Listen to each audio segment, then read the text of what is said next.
اعوذ باللہ من الشیطان الرجیم بسم اللہ الرحمن الرحیم۔ ایک کفن چور کا عبرتناک واقعہ۔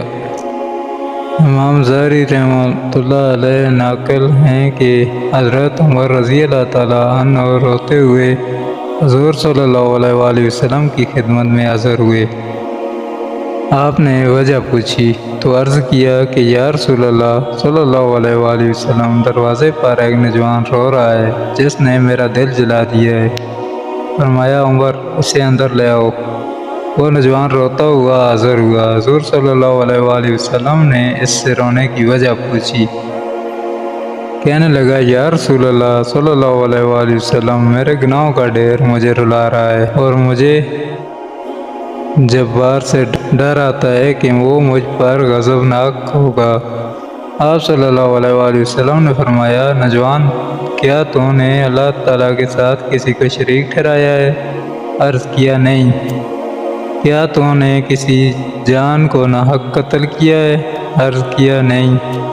آپ صلی اللہ علیہ وسلم نے ارشاد فرمایا، پھر اللہ تعالیٰ تیرے گناہوں کو معاف فرما دیں گے، اگرچہ وہ 7 آسمان 7 زمینوں اور تمام پہاڑوں کے برابر ہوں۔ نوجوان بولا، حضور، میرا گناہ 7 آسمانوں، زمینوں اور پہاڑوں سے بھی بڑا ہے۔ آپ صلی اللہ علیہ وآلہ وسلم نے ارشاد فرمایا، تیرا گناہ بڑا ہے یا کرسی؟ کہنے لگا، میرا گناہ بڑا ہے۔ فرمایا، تیرا گناہ بڑا ہے یا عرش؟ اس نے کہا، میرا گناہ بڑا ہے۔ ارشاد فرمایا، تیرا گناہ بڑا ہے یا تیرا اللہ، یعنی اس کی عفو؟ کہنے لگا، ہاں البتہ میرا اللہ اور اس کی عفو بہت بڑی ہے۔ پس ارشاد فرمایا کہ گناہ عظیم کو خدائے عظیم ہی معاف فرمائے گا جو بہت ہی عفو درگزر کرنے والا ہے۔ پھر فرمایا، ذرا اپنا گناہ تو بتا۔ اس نے عرض کیا، یا رسول اللہ صلی اللہ علیہ وآلہ وسلم، مجھے آپ سے حیات ہی ہے۔ آپ صلی اللہ علیہ وسلم نے پھر پوچھا تو کہنے لگا، میں کفن چور تھا اور 7 سال تک یہی پیشہ کیا۔ ایک دفعہ انصار کی ایک لڑکی فوت ہوئی۔ میں نے اس کی قبر کھودی اور کفن اتار کر چل دیا۔ تھوڑی دور گیا تھا کہ شیطان نے مجھ پر غلبہ پایا اور میں نے لوٹ کر اس سے مجامت کر لی۔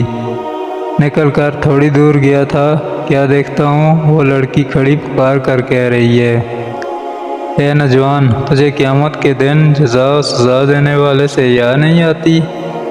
جس وقت تو اپنی کرسی فیصلہ کے لیے رکھیں گے اور ظالم اس سے مظلوم کا بدلہ دلوائیں گے، تو مرنے والوں کے مجمع میں مجھے ننگی کر کے چل دیا ہے اور میرے اللہ کے روبرو مجھے بحالت جنابت حاضر ہونے پر مجبور کیا۔ یہ سنتے ہی حضور صلی اللہ علیہ وآلہ وسلم اچھل کر کھڑے ہو گئے اور اس کی گدی میں ایک دور رسید کی اور فرمایا، او فاسق، تو بس آگ کے لائق ہی ہے، دفع ہو جائے یہاں سے۔ نوجوان وہاں سے نکلا۔ 40 راتوں تک اللہ تعالیٰ کے حضور توبہ کرتا رہا، مارا پھرتا رہا۔ 40 راتوں کے بعد آسمان کی طرف سر اٹھا کر کہنے لگا، اے محمد صلی اللہ علیہ وآلہ وسلم کے خدا، آدم و حوا کے معبود، اگر تجھے میری توبہ منظور ہے تو حضور صلی اللہ علیہ وآلہ وسلم اور آپ کے صحابہ رضوان اللہ اجمعین کو اس کی خبر دے دے، ورنہ پھر آگ بھیج کر مجھے جلا دے اور آخرت کے عذاب سے نجات دے دے۔ اتنے میں جبرائیل علیہ السلام تشریف لائے، سلام کہا اور اللہ تعالیٰ کی طرف سے آپ صلی اللہ علیہ وآلہ وسلم کو سلام پہنچایا۔ آپ صلی اللہ علیہ وآلہ وسلم نے فرمایا، وہ خود سلام ہے، سلام کا مبتدا اور منتہا بھی وہی ہیں۔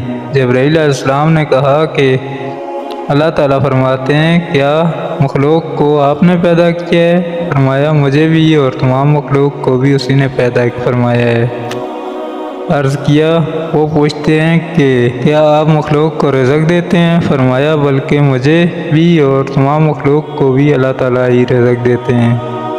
عرض کیا، وہ پوچھتے ہیں کیا بندوں کی توبہ آپ قبول کرتے ہیں؟ فرمایا، بلکہ میری بھی اور تمام بندوں کی توبہ وہی قبول فرماتے ہیں۔ پھر کہا کہ اللہ تعالیٰ فرماتے ہیں کہ میں نے اپنے بندے کی توبہ قبول کر لی ہے، آپ بھی اس پر نگاہ شفقت فرمائیے۔ حضور صلی اللہ علیہ وآلہ وسلم نے نوجوان کو بلا کر اسے توبہ قبول ہونے کی بشارت سنائی۔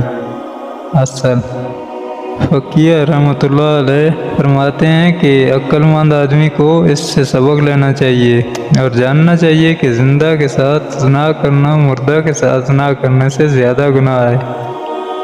اس کی معافی کے لیے حقیقی اور سچی توبہ کرنی چاہیے۔ دیکھیے، نوجوان نے جب سچی توبہ پیش کی تو اللہ تعالیٰ نے اسے معاف فرما دیا، اور یہ بھی ضروری ہے کہ جس شخصیت کا گناہ ہو توبہ بھی اسی درجے کی ہونی چاہیے۔